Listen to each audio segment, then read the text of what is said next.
on YouTube or doing something new, especially since I'm part of this 30-day content challenge, you're going to be seeing a lot of me talking and just giving you all this wisdom that I have on sacred sexuality, sexual healing, and a lot of personal stories and inspirational stories for you to really start to begin this journey of healing and expansion when it comes to conscious intimacy.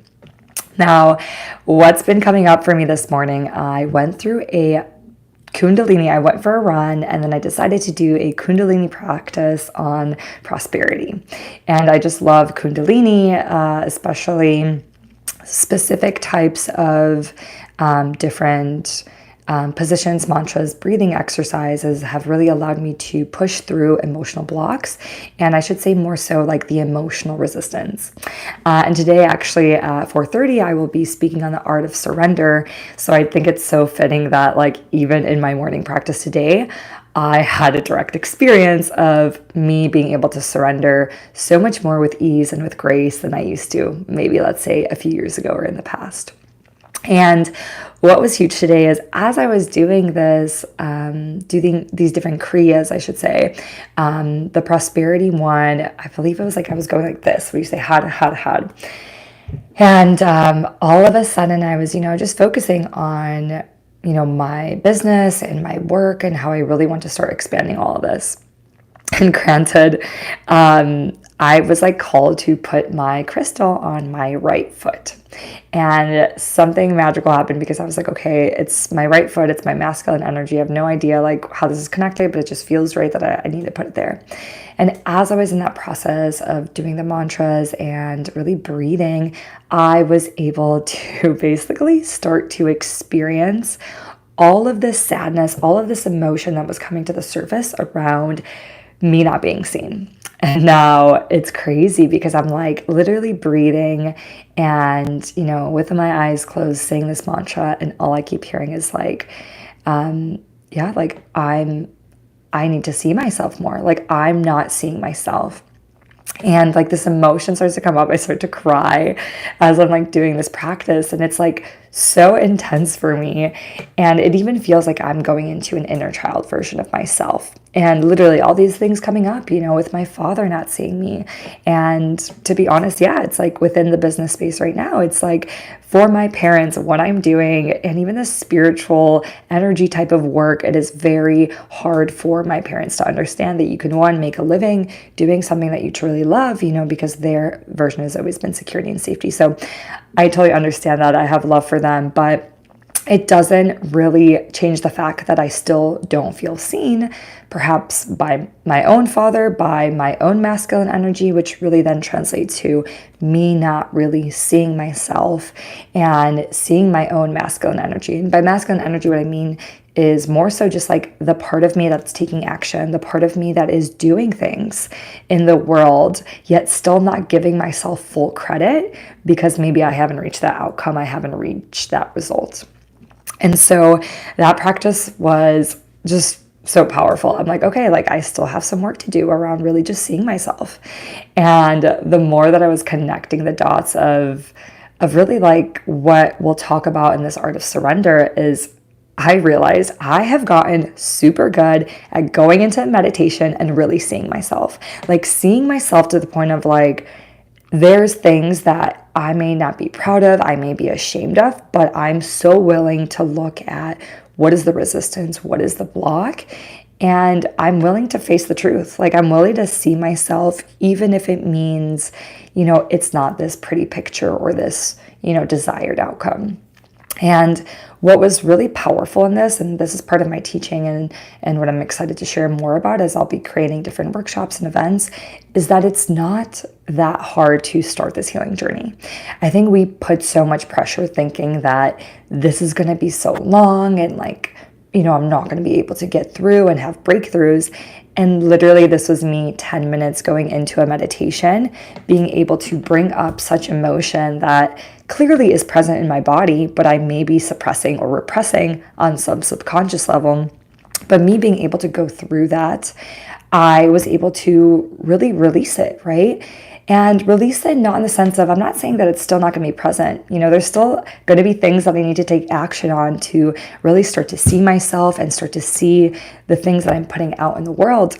But what I do know is that this core, you can say core wound of not feeling seen, I know that it's not just me. I know this is also a collective thing.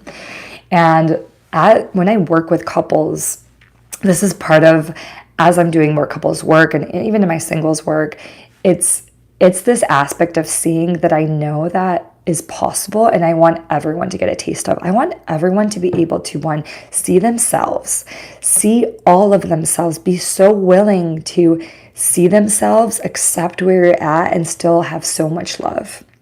And I always say that this is a muscle, right? It's not going to be easy that first or second time around, but time and time again, I proved to myself, just even this morning doing the meditation, it is a practice of really being able to meet yourself and be willing to go into those places of, deep emotion and emotion that may be uncomfortable, to know that there is some wisdom there. And so, as I see that, like, what's needed is really this ability to see ourselves and then see our partners. And I'm sure you've probably experienced this. You may start to date someone, or maybe you're in a relationship, and there are things that, maybe you're seeing in your partner that they can't see. And I would say for me too, I was definitely the one in partnership where maybe my partner was seeing some of my resistance, some of my blocks, some of the things that, like, my inner child wounding that I wasn't able to clearly see. And I think there is such power in that, because in relationship, as the saying goes, our relationships are our greatest mirror.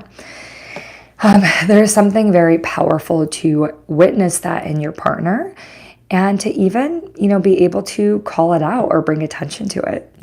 And I think as we become more, confident and more expressive in our partnerships, I think this is going to be a huge thing that starts to change us from going into these relationships that are, they're good, on the outside, they're very safe, they're very secure. But probably that level of love and intimacy is still on that surface level, because you don't want to maybe ruffle a few feathers, or you may not to even want to say some things or express that you're feeling out of fear of the relationship changing, out of fear of the partner leaving, things like that. But I think the more that we can really start to see ourselves, see those shadow sides of ourselves that maybe are still in the dark, I believe that we get way more comfortable of being able to witness ourselves, and then have more acceptance for our journey, ourselves, as well as our partnerships or our relationships. So I just sharing this, so you always like to roll some others. Yeah, well, feel free to ask questions. Like, this is a free flow format. But I really hope that this inspires you to really go in to exploring what's maybe there on the surface. And I will give you an exact example of, my meditation this morning was all around, like, this aspect of being seen. And I can say even, like, earlier, even yesterday, I believe, like, I went to the gym, and there was a part of me that I felt like, okay, there were some, men at the gym, maybe, like, I felt like they were attractive, and I just, like, felt like I couldn't even look at them, or I don't know, I just, like, felt so small. I felt like maybe it was my own insecurities of my body, or some insecurities of, being at the gym with no makeup. I can't really say what it was, but all I can tell you is that on an energetic level, I could feel myself even not wanting to look at them. Like, I was even blocking myself from making a connection or even making eye contact in this situation. And so I find it so fascinating that in that meditation this morning, it was all around this aspect of, not being seen. And I think it is also a really great example of, how can I feel more confident as I step out into the world to be seen, right? And I personally think that that confidence really comes from you being willing to see yourself, to see all parts of you, to see those sides of you that maybe you don't want others to see, to really be able to be in this space where you can fully surrender, let go, and know that even if no one else is out there, you will still be there to fully accept, fully love yourself, and really see all of you. So that's going to be it for today. I hope this inspired you. If this, got some questions running, definitely leave some comments below. Once again, my name is Olivia. I'm an intuitive sex and intimacy guide, guiding your transformation in sacred sexuality and healing. So yeah, definitely leave some comments below, and till next time, bye.